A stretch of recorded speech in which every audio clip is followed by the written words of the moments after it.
everyone. Today we come to America again to join the CES show.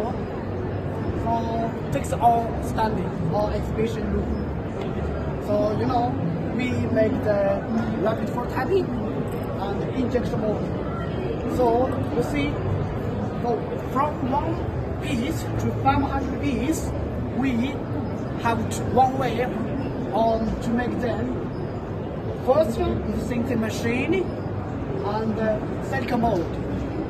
So up to 50 pieces to 10,000 pieces for the same mass production material we used.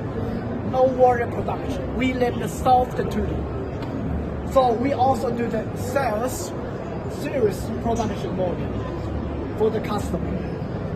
And today we are so lucky.